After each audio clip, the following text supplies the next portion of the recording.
Already bus ஓடுது. பஸ்ஸுக்கு வந்து பிங்க் கலர் பெயிண்ட் அடிச்சுட்டு இது பெண்கள் பஸ் அப்படிங்கறது மாதிரி விட்டாங்க இல்லையா அந்த ஆட்சியில? புரியுதுங்களா? அந்த ஆட்சியிலேருந்து இவங்களும் இதை கத்துக்கிட்டாங்க. எல்லாருமே இண்டிபெண்டா தான் சட்டம் வாங்கிட்டு வந்திருக்காங்க.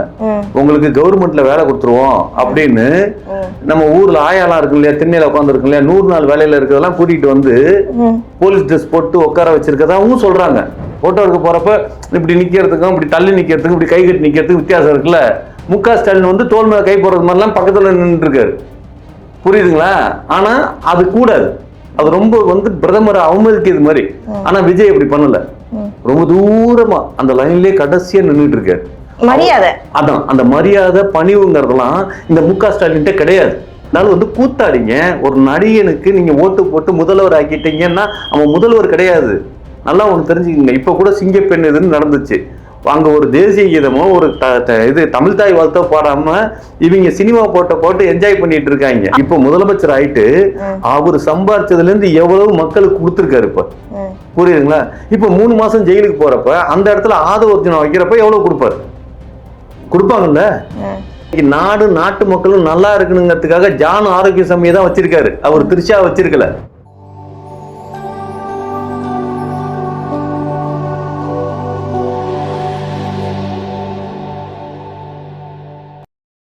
நேயர்களுக்கு வணக்கம். இன்னைக்கு நம்மளோட சிறப்பு நேர்காணலுக்கு வந்திருக்காங்க பிரபல அரசியல் விமர்சகரும் திரைப்பட டைரக்டருமான திரு நந்தவனம் நந்தகுமார். வணக்கம் சார். வணக்கம் ஸ்டெல்லா மேடம். நல்லா இருக்கீங்களா? ரொம்ப ரொம்ப நல்லா இருக்கேன் சார்.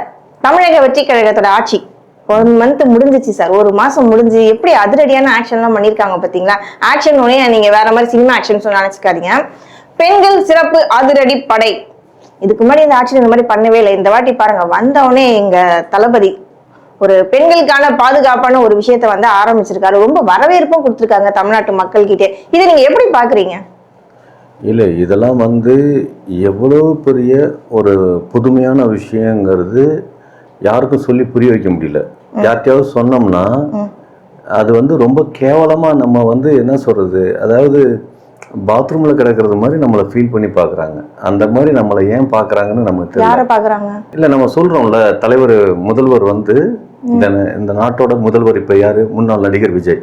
இப்ப முன்னாள் நடிகர் விஜய் பண்ணியிருக்கிறது எவ்வளவு பெரிய புதுமையான விஷயம்னு இதை நம்ம அவங்க பண்ணதை பார்த்துட்டு நம்ம ஃப்ரெண்ட் சர்க்கிள்னு சொல்லி பேசுவோம் இல்லையா, அவங்க வந்து ரொம்ப என்ன இப்படி பேசுறீங்க அப்படின்னு ஏதோ நான் அறிவு இல்லாத மாதிரியும் அவங்க ஏதோ ஐன்ஸ்டைனோட தம்பி மாதிரியும் அந்த மாதிரிலாம் இதாச்சு. சரி, என்ன அவங்க சொல்ற பாயிண்ட் ஆஃப் என்ன அப்படின்னா, இது புதுசு கிடையாதான்.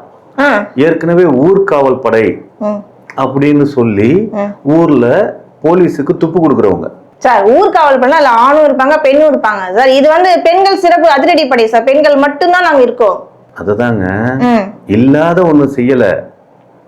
புரியுதுங்களா? அதாவது ஆல்ரெடி பஸ் ஓடுது. பஸ்ஸுக்கு வந்து பிங்க் கலர் பெயிண்ட் அடிச்சுட்டு இது பெண்கள் பஸ் அப்படிங்கறது மாதிரி விட்டாங்க இல்லையா அந்த ஆட்சியில? புரியுதுங்களா? அந்த ஆட்சியில இருந்து இவங்களும் இதை கத்துக்கிட்டாங்க. அந்த ஆட்சியில பெண்களுக்கு பஸ் விட்டாங்க. பெண்களுக்குன்னு போலீஸ் அப்படின்னா போலீஸ் இல்ல, இது வந்து சிங்கமா. அதாவது போலீஸ்லயே வந்து சிங்கம், சிங்க பெண்கள். ஆமா, சிங்க பெண்கள். சிங்க பெண்கள்னா பெரும்பாலும் பெண்கள்ல சிங்கமா இருக்கிறது எல்லாமே என்ன பண்ணும்னா வெளியில போய் வேட்டையாடி வீட்டுக்கு வந்து புருஷனுக்கு எல்லாத்தையும் கொடுக்கும். சிங்க பெண்கள், சிங்கம். அதாவது பெண் சிங்கத்தோட வேலை என்ன? பெண் சிங்கத்தோட வேலை என்னன்னா புருஷனை படுக்க வச்சுட்டு வெளியில போய் வேட்டையாடி இழுத்துட்டு வந்து புருஷனுக்கு கொடுக்கும். நீ சோம்பேறியா வீட்டுல இருப்பா அப்படின்ட்டு சாப்பிட்டு நீ தூங்க, உன் வேலையை நான் சேர்த்து பாத்துக்கிறேன். நீ ஆம்பளையா இருந்த கூட உன் ஆம்பளைய வச்சு நான் பொழைக்க வேண்டியது இல்ல, நான் வந்து சிங்க பெண் அப்படிங்கிறது மாதிரி. புரியுதுங்களா? இதுல என்ன ஒரு பிரச்சனைன்னா, இப்ப வந்து அடிக்கிற வெயில் இருக்கு இல்லையா, இந்த வெயில்ல அமெரிக்காக்காரன் அந்த ஊர் பொம்பளை போலீஸுக்கு கருப்பு கலர்ல கொடுத்தான், டார்க் கலர்ல கொடுத்தான்.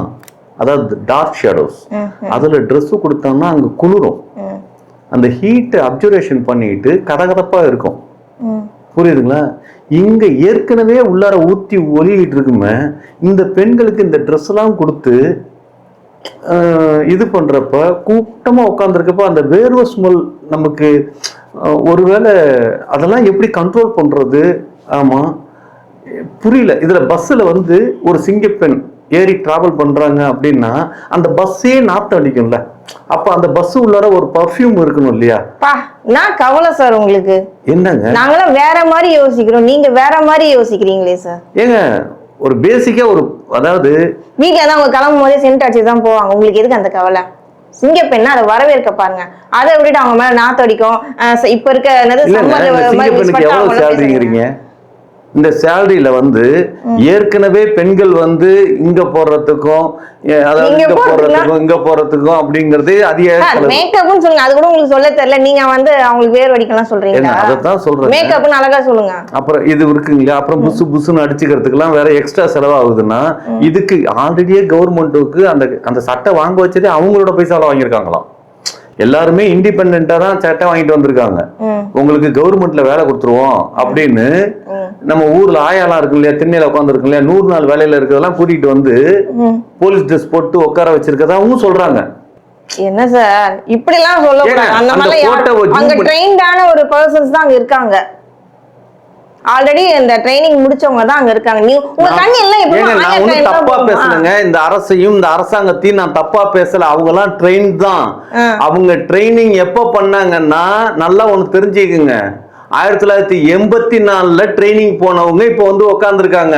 அப்ப எடுத்த ட்ரைனிங் புரியுதுங்களா? போலீஸ்ல ஒருத்தன் சேர்றப்ப எப்படி ட்ரைனிங் எடுப்பான்? இப்ப போலீஸ் நல்லா ஒண்ணு தெரிஞ்சுக்குங்க, எல்லா போலீஸ் ஸ்டேஷன்லயும் போய் பாத்தீங்கன்னா இப்படி தள்ளிட்டு சில பேர் உட்கார்ந்துருப்பாங்க. ஆம்பளை போலீஸ், ஆம்பளையோ பொம்பளையோ ஏதோ ஒண்ணு, அவங்க எல்லாம் ஒண்ணும் கிடையாது. நீங்க இப்ப இருக்க போலீஸ் ஸ்டேஷன்லாம் போய் பாருங்க. இப்பனா எல்லாருமே வந்துட்டு எக்ஸசைஸ் பிசிக்கல் ஆக்டிவிட்டிஸ் எல்லாமே இருப்பாங்க. அது இப்ப இருக்க சிங்கப்பெண் நான் வந்து நல்லா ஒண்ணு தெரிஞ்சுக்கங்க, நமிதா வந்த காலத்துல நமிதா சூப்பர். ஆனா இப்ப நமிதாவை பாத்திருக்கீங்களா? நீங்க தான் பாப்பீங்க, சொல்லுங்க. புரியுதுங்களா? இப்பவும் பெண்கள்லாம் இருக்காங்க, போலீஸ்ல பெண்கள்லாம் இருக்காங்க, பாத்திருக்கீங்களா? இவங்கெல்லாம் எப்படி போலீஸுக்கு வந்தாங்கன்னு ஆச்சரியப்படுற அளவுக்கு எல்லாம் இருக்காங்க. உண்டா இல்லையா? ஆம்பளை மட்டும்தான் தொப்பையோட இருக்காங்கன்னு இல்ல. ஆனா என்ன, பெண்கள் தொப்பையோட இருக்குதுன்னு சொல்ல முடியாது, ஏன்னா மாசமா இருக்கலாம் அப்படிங்கிற மாதிரி ஒரு டாஸ் பண்ணிட்டு போயிடுறோம். ஆனா நான் அதெல்லாம் விட்டுருவோங்க. நீங்க இந்த சிங்கப்பெண் அப்படின்னு டிராவல் பண்றீங்க, ஒரு பஸ்ல ஒரு 5 சிங்கப்பெண் இருக்கு, ஒவ்வொரு பஸ்ஸுக்கும் 5 சிங்கப்பெண் வச்சா, புரியல, சிங்கப்பெண்ணுக்கு பஸ் விடுறாங்களா இல்ல பொதுமக்களுக்கு பஸ் போகுதா? பொதுமக்கள் பாதுகாப்புக்காக போறாங்க. பாதுகாப்பு, பெண்கள் குழந்தைகள் முதியோர்களுடைய பாதுகாப்புக்காக. அந்த அளவுக்கு ஒருத்தன் உள்ளார பூந்து பண்றான் அப்படின்னா அப்ப இந்த நாடு எந்த அளவுக்கு கேவலப்பட்டு கிடக்குது. இந்த தண்ணி நான் சொல்றது உங்களுக்கு புரியலீங்களா? நீங்க இந்த தண்ணி சாராயம் இருக்கு இல்லையா, அதை ஸ்டாப் பண்ணிட்டாவே இவன் பஸ்ல ஏறவன் உம்முழுப்பானா சார்? அதுதான் சார் இப்போ அடுத்த ஒரு முதல்வர் வந்து நம்ம ஒரு விஷயம் சொல்லியிருக்காரு. என்னன்னு பாத்தீங்கன்னா, இந்த கவர்மெண்ட் டாஸ்மாக், நம்ம முதல்வர் இல்ல சரி, எங்க முதல்வர், உங்க முதல்வரும் கிடையாது. அப்ப வேற யாரு? ஆமா, தமிழ்நாட்டு முதல்வர். அவர்தான் எங்க முதல்வர், இன்றைய முதல்வர். ஆமா, இன்றைய முதல்வர் வந்துட்டு கவர்மெண்ட் டாஸ்மாக் முதல்வர் யாரு? நம்ம மு.க. ஸ்டாலின். பாத்தீங்களா, அவரும் நம்ம மு.க. ஸ்டாலின்ங்கிறீங்க, இவரையும் நம்ம இருந்தாலும் நம்ம தமிழ்நாட்டு முதல்வர் சார், விட்டு கொடுக்க முடியாது, அப்படிதான் பேசணும். நாட்டோட முன்னேற்றம் பயங்கரமா இருக்கு. ஆமா, இந்த கொரியால போய் பிசினஸ் பண்ணிட்டு இருக்காங்க கோட்டு போட்டுக்கிட்டு. என்ன பிசினஸ்? இந்த கீர்த்தனா அவங்க அந்த அமைச்சர் வந்து எங்கேயோ போய் உட்காந்து பயங்கரமா அவங்க கோட்டை பார்த்தோன்னே கட கட கட நடுங்கி இன்வெஸ்ட் பண்றானாம. அந்த கோட்டுக்கு அவ்வளவு வேல்யூன்றீங்களா? எனக்கு புரியல. நம்ம இந்தியாவில வந்து பிரதமரா இருக்கிறவங்க, அந்த பிரதமரோட வம்சாவளி எல்லாமே இந்திரா காந்தி சேலை கட்டிட்டு தான் போனாங்க. சரிங்களா? அவங்க தகுதி கோட்டு போட முடியாதா என்ன? பிரியங்கா காந்தின்னு ஒன்று சுத்திட்டு இருக்காங்களே, அவங்கள விட இவங்க ஸ்டைலாவா இருக்காங்க. அவங்களே கோட்டு போடல, எங்க போனாலும் சேலை கட்டிட்டு தான் சுத்திட்டு இருக்காங்க. காட்டன் சாரி தான் கட்டுவாங்க. புரியுதுங்களா? அது காட்டன் சாரிங்கிறது நான் சொல்லல. அந்த சேலைங்கிறது என்ன, என்ன தமிழ் பாரம்பரியம். அப்ப நீங்க கோட்டை போட்டுட்டு சுத்தினா மட்டும் இது கொடுத்துருவாங்களாங்கிறது நான் அந்த இதுக்கே வரல. முதல்வர் என்ன பண்ணிருக்காருன்னா, தமிழ் பாரம்பரியத்தை கோட்டு போட்டு காலி பண்ணிட்டாரு. அதே இது பெண்களும் கோட்டு போட்டு நம்மளை வந்து காலி பண்ணிட்டான்னு சொல்லக்கூடாது, அது வார்த்தை தப்பு. முன்னேற்ற பாதைக்கு எடுத்துட்டு போறது இருக்கு இல்லையா, எவ்வளவு முன்னேற்றங்கிறது நான் சீரியஸா சொல்றேன். அந்த ஹிரோஷிமா நாகசாகி பாம்பு போட்டதுல இருந்து அடுத்த ஒரு 50 வருஷத்துக்குள்ளார அந்த ஜப்பான்ங்கிறதே வேற ஒரு இதை மாறிடுச்சு அப்படின்னாங்க. அந்த பாம்பு போட்டதுல இருந்து அந்த நாடு முன்னேறதுக்கு 50 வருஷம் ஆயிருக்கிறதா கதை, அதெல்லாம் வந்து கதையா சொல்றாங்க. ஆனா எனக்கு தெரிஞ்சு தேர்தல் முடிஞ்சு இவங்க பதவி ஏற்று 30 நாளைக்கு அப்புறம் இன்னைக்கு பார்க்குறப்ப பார்த்தா தமிழ்நாட்டில் உலகத்தில் இருக்கிற மெகா ப்ராஜெக்டாக இன்வெஸ்ட்மெண்ட் எல்லாமே இங்கே வந்துருச்சு. வந்து டீல் பண்ணி பேசிகிட்டு இருக்காங்க. அவ்வளோ ஃபாஸ்ட்டாக அவ்வளோ இப்போ வேலை வாய்ப்பு எவ்வளவுமே. இப்போ நீங்கள் நல்லா சும்மா உட்கார்றதே கிடையாது. நம்ம வந்து கம்பெனியில் வேலை பார்த்துக்கிட்டே இருப்போம். நமக்கு நிற்கிறதுக்கு நேரமே இருக்காது. அவ்வளோ வேலைகள் நமக்கு கமிட் ஆகி எல்லாரும் பரபரன்னு எங்கடா போகிறோம் எல்லாருமே வேலைக்கு போகிறோம்.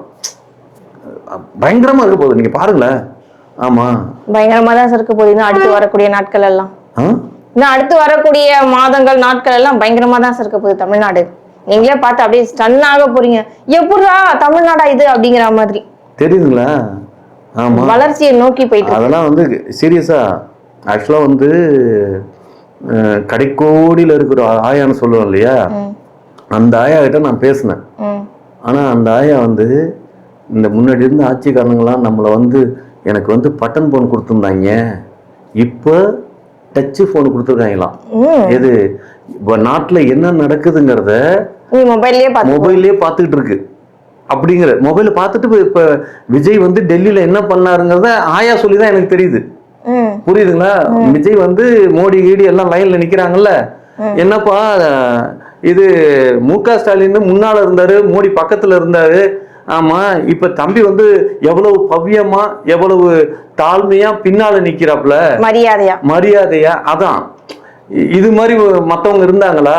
முண்டிக்கிட்டு முன்னால வந்து நின்று நம்மளோட இது ஒரு என்ன சொல்ற தாழ்மையா நம்ம இருக்கோங்கிறதே காட்டுறதுக்கு இல்லாம இருந்துட்டாங்களே அப்படின்னு அந்த ஆயா பொங்கிச்சு. அதாவது நிதி ஆயோக் கூட்டத்தை பத்தி சொல்றீங்க, டெல்லியில நடக்கிற அந்த கூட்டத்தை பத்தி சொல்றீங்க.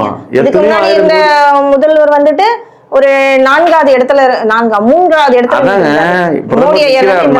பிரதமர்ல இருந்து 3வது இடத்துல நிக்கிறது. இது வந்து தப்பா இல்லையா? ஒரு இந்திய பிரதமருங்கிற எவ்வளவு பெரிய ஆளு, அவருக்கு பக்கத்துல போய் நிக்கிறது அவமரியாதை பண்றது மாதிரி தானே. யாரு முன்னாள் முதல்வரை பத்தி சொல்றீங்க? ஏங்க மு.க. ஸ்டாலின் பிரதமரா அவமரியாதை பண்ணிருக்காருங்க. பக்கத்துல நின்று ரொம்ப க்ளோஸா நின்னுட்டாருங்கறீங்களா? ஏங்க என்னங்க, ஒருத்தர் போட்டோ எடுக்க போலாம், போட்டோ எடுக்க போறப்ப இப்படி நிக்கிறதுக்கும் இப்படி தள்ளி நிக்கிறதுக்கும் இப்படி கை கட்டி நிக்கிறதுக்கு வித்தியாசம் இருக்குல்ல. மு.க. ஸ்டாலின் வந்து தோல் மேல கை போடுறது மாதிரிலாம் பக்கத்துல நின்று இருக்காரு. புரியுதுங்களா? ஆனா அது கூடாது. அது ரொம்ப வந்து பிரதமரை அவமதிக்கிறது மாதிரி. ஆனா விஜய் அப்படி பண்ணல. ரொம்ப தூரமா அந்த லைன்லயே கடைசியா நின்றுட்டு இருக்காரு. மரியாதை, அதான் அந்த மரியாதை பணிவுங்கிறதெல்லாம் இந்த மு.க. ஸ்டாலின் கிடையாது. சீரியஸா அவர் வந்து ரொம்ப திமிராவே இருந்திருக்காரு. தமிழ்ன்ற திமிரு அப்படியும் வச்சுக்கலாம். ஆமா, அந்த திராவிட கட்சி, திராவிட கட்சி தமிழன் இப்படி எல்லாம் திமிரா இருக்கிறதுங்கிறதுனாலதான் இவங்க அது நம்மளுடைய பாரம்பரியம், நம்ம ரத்தத்திலே ஊத்து. சொல்றது புரியுதுங்களா? அதனாலதான் தோத்தாங்க. அந்த தமிழனா நீங்க இருக்கிறதுனாலையும் தமிழனுக்கான பரிந்துரை பண்றதுனாலையும் நீங்க தோக்குறீங்க. நீங்க இப்ப தூரமா போயிட்டு இருந்துட்டு கல்வி நிதிக்கு நீங்க கொடுக்கறத கொடுங்க, எல்லா கவர்மெண்ட் ஸ்கூல்லயும் நம்ம ஹிந்தி கற்றுக் கொடுப்போம் அப்படின்னு ஒரு ஸ்கீமுக்கு நம்ம ஓகே பண்ணணும் அப்படின்னா அது பணிவா தானே நம்ம வாங்கணும். இப்போ அவங்க கொடுக்கறதுக்கு ரெடி ஆயிட்டாங்கல்ல. இதே வந்து மு.க. ஸ்டாலின் வாங்க முடிஞ்சுதா? அந்த பணத்தை மத்திய அரசுல கல்வி நிதியை வாங்க முடிஞ்சுதா? ஆனா இன்னைக்கு உடனே சாங்ஷன் பண்ணிருக்காருலையா இல்லையா? வந்திருக்காருல்ல, எத்தனையோ 1000 கோடி. புரியுதுங்களா? ஆமா, 10,000 கோடி இங்க வந்துருச்சுன்னா என்ன நடக்கும்? எல்லா மாணவர்களையும் உடனே பாஸ் ஆயிடுவான், எல்லாத்துலயும் பாஸ் ஆயிடுவான். பணம் வந்துச்சுன்னா பாஸ் ஆயிடுவோம்ல, உண்டா இல்லையா? எல்லாத்துக்கும் டக்குன்னு பாஸ் போட்டு காலேஜ்ல படிக்க வச்சிடணும். ஆமா, நீங்க சாதாரண நினைக்காதீங்க. இந்த நீட் எக்ஸாம் கூட பேசியிருக்காரு சார். இந்த கூட்டத்துல வந்து நீட் எக்ஸாம் தடை பண்ணணும்ன்ற மாதிரி கூட இப்ப இருக்க முதல்வர் பேசியிருக்காரு. அத காலகாலமா பேசிக்கிட்டே இருக்காங்க, வரவங்க எல்லாமே பேசிட்டு தான் இருக்காங்க. ஆமா, ஆனா யாராலையும் ஸ்டாப் பண்ண முடியல. இல்ல இனிமேல் நம்ம இப்ப இருக்கிற முதல்வர் என்ன பண்ணுவாங்க? யாரு முதல்வர்னா முன்னாள் நடிகர், மேத்தகு. அது மறந்துட்டீங்க, மேத்தகு விஜய்னு சொல்வீங்களே சார், பண்ண சொல்ல மாட்டேங்கிறீங்க. இல்ல அது வந்து என்ன பண்ணாங்கன்னா, எனக்கு ஃபோன் பண்ணாங்க, இலங்கையில இருந்து ஒருத்தர் ஃபோன் பண்ணி பேசினார். அவர் என்ன பண்ணாருன்னா, ஈழத்தமிழ் பிரபாகரனுக்கு தான் மேதகுங்கிற ஒரு வார்த்தையை பயன்படுத்தி இது வரைக்கும் அப்படிதான் நாங்க ஃபீல் பண்ணியிருக்கோம். அவர் வந்து என்னன்னா ரொம்ப கேவலமா, அதாவது இவன்லாம் ஒரு கூத்தாடி, இவனுக்கெல்லாம் வந்து நீங்க மேதகுன்னு சொல்லி பேசுறது எனக்கு அசிங்கமா இருக்குது, எங்க தலைவரை நீங்க கேவலப்படுத்துறது மாதிரி இருக்குன்னு ரொம்ப கேவலமா இது நம்ம நாட்டோட முதல்வரை முன்னாள் அந்த ஆள் வந்து கூத்தாடிங்க. ஒரு நடிகனுக்கு நீங்க ஓட்டு போட்டு முதல்வர் ஆக்கிட்டீங்கன்னா அவன் முதல்வர் கிடையாது. நல்லா ஒன்று தெரிஞ்சுக்கங்க. இப்போ கூட சிங்கப்பெண் இதுன்னு நடந்துச்சு. அங்க ஒரு தேசிய கீதமோ ஒரு இது தமிழ் தாய் வாழ்த்தோ பாடாம இவங்க சினிமா போட்டு என்ஜாய் பண்ணிட்டு இருக்காங்க. புரியுதுங்களா? இப்படி எல்லாம் இருக்காங்களே இவங்க கோமாளி. இவங்க கோமாளிக்கு மேதகுன்னு சொல்லி அந்த பேரை கேவலப்படுத்துறீங்களே அப்படின்னு அவர் ஒரு ஆதங்கமா பேசினார். ஆனா அப்படி பேசுனதுல நான் வந்து ஒத்துக்க மாட்டேன். அவர் பேசுனது ரொம்ப ரொம்ப தப்பு. இந்த நாட்டோட முதல்வரை அவர் வந்து ரொம்ப கேவலப்படுத்தி பேசுறாரு. இவர் வந்து அதாவது மக்களுக்கு தெரியாதா? அவர் நடிகருங்கிறது மக்களுக்கு தெரியாதா? மக்களுக்கு எல்லாருமே தெரிஞ்சு ஓட்டு போட்டு அவர் முதல்வர் ஆக்கியிருக்கோம் அப்படின்னா அவர் அறிவு இல்லாதவரா? அந்த செஸ் போர்டு விளையாடுறப்ப கூட பிரக்யானந்தா திணற அளவுக்கு தான் இவர் மூவ் பண்ணாரு. உண்டா இல்லையா சார்? அந்த இடத்த அந்த வீடியோ நீங்க பாத்துட்டு வச்சுக்கோங்களேன், நம்ம முதல்வர் முகத்துல அவ்வளவு ஒரு சின்ன குழந்தையாட்ட ஒரு சிரிப்பு சார். அந்த விளையாட்டு குணம் மாறல அப்படிங்கறது அந்த இடத்துல கரெக்டா காமிச்சது. அவர் வந்து வின் பண்ணிட்டு பிரகனந்தா வின் பண்ணிட்டு வந்துட்டு முதல்வர்கிட்ட ஆசி வாங்க வராரு. இவரும் சேர்ந்து விளையாடும் போது அந்த எந்திரிச்சு நின்று ஒரு மரியாதை, இன்னொன்னு தான் ஒரு குழந்தைய போல மாறி அந்த முகத்துல ஒரு ஸ்மைல் பார்க்கும்போது எவ்வளவு அழகா இருந்துச்சு சார். ரெண்டுங்க நீங்க சொல்றதுதான் சரி. அவர் குழந்தைதான்.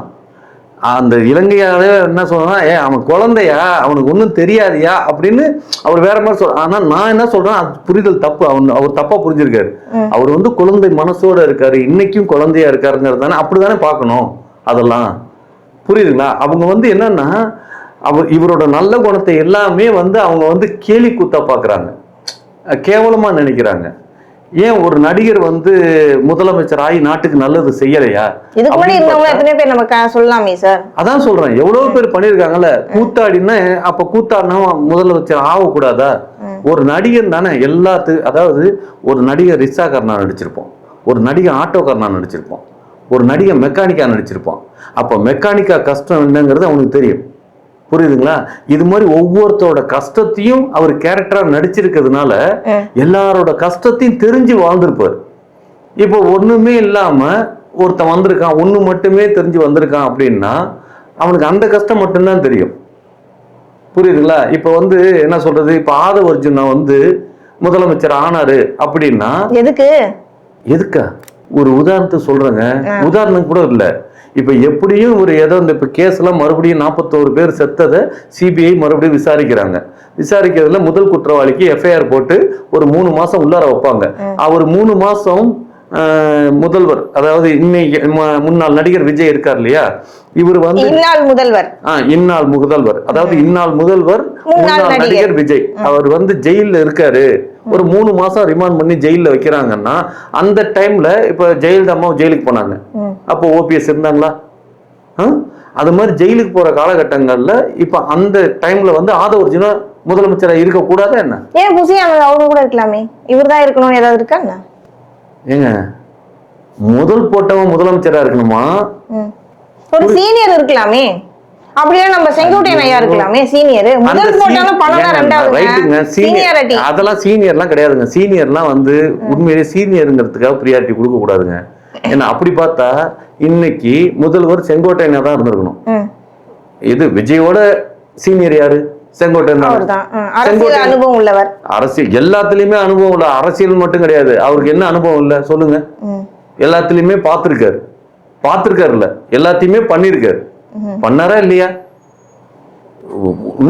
ஆட்சியாளரோட சேர்ந்து ஒர்க் பண்ணாரு. அததான் சொல்றேன். நீங்க என்ன சொல்றீங்க? நான் ஒண்ணுமே சொல்ல, ஆட்சியாளரோட சேர்ந்து அததான் சொல்றேன். அவங்களோட அனுபவம்னு இருக்கு இல்லையா?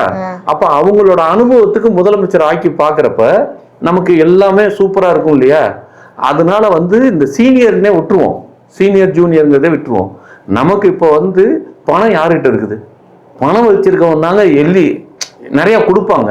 இப்ப ஆதவ அர்ஜுனா மாமியார் தான், அவங்க வந்து லீமாரோஸ் இருக்காங்கல்ல, இது வரைக்கும் இந்திய அரசியல்லையே எது இந்திரா காந்தி பேத்தி இருக்குதுல்ல, அது எலெக்ஷன்ல நிக்கிறப்ப கூட என்கிட்ட இவ்வளவு சொத்து இருக்குன்னு காட்டுறப்ப ரொம்ப கம்மியா காட்டியிருக்காங்க. ஆனா லீமாரோஸ் தான் இந்தியாவிலேயே அதிக சொத்து உள்ள ஒரு பெண் வேட்பாளராக காட்டியிருக்காங்க. ஒரு எம்எல்ஏவுக்கு இவ்வளவு சொத்து இருக்குமா அப்படிங்கிறது ஆச்சரியப்படுற அளவுக்கு இருக்கு. அப்படிங்கிறப்ப அவங்க மருமவரு அப்படின்னா யாரு? ஆதவ அர்ஜுனா. அவர் இன்னைக்கு மினிஸ்டர். உண்டா இல்லையா? அப்போ மினிஸ்டர் எவ்வளவு சொத்து வச்சிருக்கவர், அப்போ சொத்து வச்சிருக்கவர் மக்கள் கொடுப்பாரா கொடுக்க மாட்டாரா? அது அவருக்கு தான் தெரியும். கொடுப்பாரா அவருக்கு தெரியுமா? ஏன் இப்ப வந்து முன்னாள் நடிகர் விஜய் வந்து முதலமைச்சர் ஆயிட்டாரு. இந்நாள் ரைட்டுங்க. இப்ப முதலமைச்சர் ஆயிட்டு அவர் சம்பாரிச்சதுல இருந்து எவ்வளவு மக்களுக்கு கொடுத்திருக்காரு. இப்ப புரியுதுங்களா? இப்ப 3 மாசம் ஜெயிலுக்கு போறப்ப அந்த இடத்துல ஆதவர்ஜுனா வைக்கிறப்ப எவ்வளவு கொடுப்பாரு? கொடுப்பாங்கல்ல? புரியுதுங்களா? அது மாதிரி ஆட்களை முதலமைச்சர் வைக்க. அது மாதிரி நடக்கும்போது பாத்துக்கலாம். நீங்க முன்னாடி எதுவும் சொல்ல வேண்டாம். அது மாதிரி நடக்கட்டும். நடக்கும்போது நாங்க நடக்கிறப்ப ஒரு விஷயங்க இதாங்க, இதுதான். அதாவது நீங்களா ரொம்ப ஆசைப்படுற மாதிரியே இருக்கே நீங்க சொல்றதெல்லாம் பார்த்தா. என்னது ஆசைப்படுறது மாதிரி? 4 வருஷம் முதல்வராக ஆக்கணும்னு அந்த 3 மாசத்துல ஆக்கணும்ன்ற மாதிரி ஆசைப்படுறீங்க. ஒருவேளை நீங்க அவரோட கையாலோ? கையாளு காலாளா? ஏங்க இந்த நாடு இந்த நாட்டு மக்களும் நல்லா இருக்கணும் அப்படிங்கிறதுக்காக ஒரு ஜென்சி புரட்சியை கூட ஏற்படுத்துவோம் அப்படின்னு ட்விட்டு போட்ட கையோட டெலிட் பண்ணது யாருங்க? யாரு? ஆதவர்ஜுனா தானே. அந்த தைரியம் வேற எந்த அரசியல்வாதிக்குன்னு இல்ல, ஒரு நார்மலான பீப்புள் கூட வருமா? பல அரசியல் கட்சி தலைவர் ரொம்ப எதிர்த்து பேசியிருக்காரு, தைரியமா பேசியிருக்காரு. அந்த தைரியம் அவருக்கு வேற யாருக்குமே வராது. வேற யாருக்கு வரும்? உண்டா இல்லையா? இப்ப வர்ற 18ஆம் தேதி அந்த சீரியஸா சொல்றேன், இந்த தமிழன் எது எங்க ஆதவர்ஜுனாங்கிறவர் இருக்காரு, அவரோட ஸ்பீச்சை நீங்க பாத்தீங்கன்னா அப்படியே இந்தியாவே ஸ்தம்பித்து போயிடும். தெரிக்க விடுவாரா? சீரியஸா. இவர் என்ன விவேகானந்தர் போய் சிக்காகோல பேசினாரு, இவர் பேசுவாரு பாருங்க 18ஆம் தேதி. இது போன திருப்பு சட்டமன்றத்துல வந்து உதயநிதி பயங்கரமா பேசினான்னு ஊரே பேசிட்டு இருக்காங்க. அதை விட பயங்கரமா பேசுறதுக்கு ப்ரிப்பரேஷன் பண்ணிருக்காரு. ஒரு விஷயம் தெரியுமா? டெல்லியில இருந்து டியூஷன் டீச்சர் ரெடி பண்ணி கூட்டிட்டு வந்து எப்படி பேசணுங்கிறத ட்ரைனிங் எடுத்துக்கிட்டு இருக்காங்க. அதுக்கு எதுக்கு டெல்லியில இருந்து டியூஷன் டீச்சர் வரணும்? அதுக்கு எதுக்கு டெல்லியில இருந்து வரணுமா? அதோ ஒரு விஷயம், இன்னைக்கு மோடி இவ்வளவு பெரிய 15 வருஷத்துக்கு மேல தெரியுமா எப்படி மோடி பிரதமரா இருக்காரு? எப்படி? அந்த மாதிரி டியூஷன் எடுத்துக்கிட்டதுனால, டெல்லியில இருந்து டியூஷன் எடுத்ததுனால. ஆமா. அது மாதிரி அவங்க ஏங்க யாருகிட்ட படிக்கணுமோ அவங்ககிட்ட படிச்சாதாங்க. என்னதான் படிக்க போறாரு அந்த டியூஷன் டீச்சர் கிட்ட? ஏங்க ஒரு விஷயங்க, இப்ப ஹிந்தியா படிக்க போறாரு? ஹிந்தி படிக்க போறாரா? ஏங்க நீங்க டியூஷன் எல்லாம் போயிருக்கீங்களா? நான் போடல, அதான் கேக்குறேன். அதான் சில நேரத்துல என்ன இது என்ன சொல்றது, நம்ம ஸ்கூல் படிக்கிறப்ப டியூஷன் டீச்சரோட ஒரு குரூப்பா உட்காந்து ஸ்டடி பண்ணிருப்பாங்க. புரியுதுங்களா? இப்போ இண்டிபெண்டா நாம படிக்க போறோம் அப்படிங்கிறப்ப சில ஊர்ல எல்லாம் வந்து வீட்டுக்கே வந்து டியூஷன் டீச்சர் வந்து வீட்டுக்கு வந்து தனிப்பட்ட முறையில சொல்லிக் கொடுப்பாங்க. அது மாதிரி இவருக்கு வந்து டியூஷன் டீச்சர் வீட்டுக்கு வந்துருவாங்க, இவர் ரூம்ல இருப்பாரு, ரூம்ல உட்காந்து அவங்களும் இவங்களும் டியூஷன் படிப்பாங்க. அதுதான் என்ன டியூஷன்? ஏங்க என்னங்க கேக்குறீங்க? அவங்க 2 பேரும் ரூமுக்குள்ளார வந்து என்ன சொல்றது, ஸ்டடி ரூம். ஸ்டடி ரூம்ல படிப்பாங்கன்னு சொல்றேன், வேற எதுவும் நான் சொல்லல. 18ஆம் தேதி பேசுறதுக்காக அந்த டியூஷன் டீச்சர் வந்து சொல்லி கொடுத்து இப்ப அவர் பேச போறாரா? பிரிபரேஷன். அதுக்கு ஜான் ஆரோக்கியசாமி இருக்காரு, அவர் தானே அப்படியே என்ன சொல்ற எல்லா பாயிண்ட் எடுத்து கொடுக்குறாரு, அவர் போதுமே நமக்கு. ஐயோ, ஜான் ஆரோக்கியசாமிக்கு ஒரு விஷயம் நல்லா தெரிஞ்சுக்கங்க. நீங்க வந்து ஜான் ஆரோக்கியசாமி டீச்சரா வேலை பார்க்கறதுங்கிறது அவரே ஒரு பேசிக்கா டியூஷன் டீச்சர் மாதிரி தான். அவர் வந்து ஆதவர்ஜுனாவுக்கு ஆம்பளை டியூஷன் வாத்தியாரு செட் ஆவார். புரியுதுங்களா? அவர் விஜய்க்கு தான் டியூஷன் எடுத்துட்டு இருக்காரு. விஜய் பேசுற எல்லா விஷயத்துக்கும் டியூஷன் வாத்தியாரா இருந்து சொல்லி கொடுத்ததே ஆரோக்கியசாமி தான். இப்ப டெல்லி வரைக்கும் யார் கூட போனா? யார் போனா? ஜான் ஆரோக்கியசாமி தானே ஒவ்வொருத்தருக்கும் அவரோட பயணிக்கிறாரு. ஏதாவது மினிஸ்டர் போறாங்களா என்ன? எதுக்காக? கூட இருந்தே சொல்லி. பேசிக்காவே ஒரு விஷயம் நல்லா தெரிஞ்சுக்கங்க, நம்ம விஜய் இருக்கார் இல்லையா, நம்ம விஜய் இப்ப வாங்க வழிக்கு. புரியுதுங்களா? 1000 தான் இருந்தாலும் முன்னாள் நடிகரா இருக்கிறப்ப அவர் நம்ம விஜய் முதல்வர். ஓகே, எனக்கு ரொம்ப பிடிக்கும் முன்னாள் நடிகரை. இந்நாள் விஜய், இந்நாள் முதல்வர். ஏங்க வேற வழி இல்லைங்க. ஆமா, புரியுதுங்களா? அவரை பிடிக்காம யாராவது எப்படி இருக்க முடியும்? பாத்தீங்களா? நீங்க விட்டா என்னத்த சொல்றது? இல்ல உங்க ரியாக்ஷன் எங்களுடைய தளபதி. ரைட். இடையில ஒரு இது பார்த்தேன். எது? என்ன பாத்தீங்க? இல்ல நீங்க இப்ப வெக்கப்பட்டது இருக்குல்ல, சீரியஸா வந்து உண்மையிலேயே வெக்கப்படுறீங்க. ஆமா, அது மாதிரி என்னாச்சுன்னா ஒருத்தர் வந்து அவர் பொண்டாட்டிக்கு விஜய் பிடிக்கும்னு அவர் சொல்றாரு. அவங்க வெக்கப்பட்டு என்னை விட என் பொண்டாட்டிக்கு தாங்க விஜய் ரொம்ப பிடிக்கும். பாத்தீங்களா அந்த வீடியோ? அவங்க வெக்கப்பட்டு அந்த புருஷன் மார்புல போய் சாஞ்சிட்டு ஒரு குலுங்குனாங்க பாத்தீங்களா? பாக்கலையா? என்னங்க இல்ல சார், அந்த அளவுக்கு எங்க தமிழ்நாட்டு முதல்வர் மேல அவ்வளோ மரியாதை, ஒரு அன்பு. இதை நீங்க எப்படி எடுத்துக்கோங்களேன், வேற மாதிரி எடுத்துக்கீங்க? ஒரு விஷயம் நல்லா புரிஞ்சுக்கணும். எல்லா பெண்கள் மனசுலயும் அவர் இருக்காரு. ஆனா அவர் மனசுல ஜான் ஆரோக்கியசாமி. என்னது திரிஷா அண்ணியான்னு கேட்டான். திரிஷா அண்ணியா? ஏங்க அது பர்சனலுங்க, என்னைக்கும் பர்சனல். மனசுன்றது பர்சனல் தானே சார், அது என்னைக்கு சார் பப்ளிக் ஆயிருக்கு? ஏங்க இன்னைக்கு நாட்டு மக்களும் நல்லா இருக்கணுங்கிறதுக்காக ஜான் ஆரோக்கியசாமியை தான் வச்சிருக்காரு, அவர் திரிஷா வச்சிருக்கல. அவர் அரசியலுக்காக ஜான் ஆரோக்கியசாமி மனசளவு வந்து ஏங்க அதைத்தாங்க சொல்றேன், அவர் வச்சிருக்காரு. ஆனா ஜான் ஆரோக்கியசாமியை தான் இப்ப வச்சிருக்காரு, திரிஷாவை வச்சிருக்காருலாம் சொல்லாதீங்க. திரிஷா வந்து அவர் பர்சனல் லைஃப், ஒரு ஃப்ரெண்டா வச்சிருக்காரு. அதை பத்தி எல்லாம் அதையும் இதையும் கம்பாரிசன் எல்லாம் கொடுக்காதீங்க. இது வந்து இப்ப யாரு கூட இருக்காரு அப்படின்னா ஜான் ஆரோக்கியசாமி கூட இருக்காரு. அவரு உண்டா இல்லையா? அவரு கூட தானே இருக்காரு. அவர் எங்க போனாலும் அவர் தானே போறாரு. புரியுதுங்களா? ஒரு விஷயங்க, இவர் வந்து ஒரு நேர்மையா ஒரு ஆண்களோட பழகி ஆண்களோட இருக்கணுங்கிற ஆசையில தான் இவர் இருக்காரு. யாரு? முதல்வர். புரியுதுங்களா? ஆனா ஆதவர்ஜுன் அப்படி கிடையாது. புரியுதுங்களா? அந்த டியூஷன் டீச்சர் வேற, இந்த டியூஷன் டீச்சர் வேற. ஆமா, இவங்க எல்லாருமே வந்து ஒரு விஷயங்க, 4 பேர்கிட்ட நமக்கு எப்படி விஷயம் தெரிஞ்சுக்கணும். அதாவது முன்னாள் ஆட்சி செஞ்சாங்கல்ல, அவங்க வரைக்கும் அவங்களுக்கு ஜெயிப்போமா தோப்போமான்னு ஐடியா கொடுக்கறதுக்கு பிரசாந்த் கிஷோர்னு ஒருத்தன் டெல்லியில இருந்து வர்றான். புரியுதுங்களா? இந்த ஊர்ல இருக்கிற மக்கள்கிட்ட நாம ஜெயிப்போமா தோப்போமான்னு சொல்றதுக்கே எங்க இருந்து ஒருத்தன் வர்றான்? டெல்லியில இருந்து வர்றான். புரியுதுங்களா? நம்ம ஊரோட விவரம் நமக்கு தெரியாது, அதனாலதான் அவனை வர வைக்கிறது. புரியுதுங்களா? அறிவாளிங்க எல்லாமே டெல்லியில இருக்காங்கன்னு தெரிஞ்சுக்குங்க. புரியுதுங்களா? அதை யாருமே புரிஞ்சுக்க மாட்டேங்கிறீங்க. ஆமா, அறிவாளிங்க இங்க அத்தனை பேரும் டெல்லியில இருக்கிறாங்க. அதனாலதான் மோடி பிரதமரா இன்னைக்கு இருக்காரு. எல்லாம் உங்களுக்கு தெரியுமா தெரியலையான்னு எங்களுக்கு எதுவுமே தெரியல. எல்லாமே வந்து நம்ம நந்தா சாருக்கு மட்டும்தான் தெரியுது. சார் ரொம்ப நன்றி சார், நிறைய விஷயங்கள் சொல்றீங்க. தொடர்ந்து பேசுவோம். நன்றி, வணக்கம். நான் உண்மையே சொல்லியிருக்கேன். உங்க உண்மைதான் தெரியும் சார் எங்களுக்குலாம். நன்றி, வணக்கம்.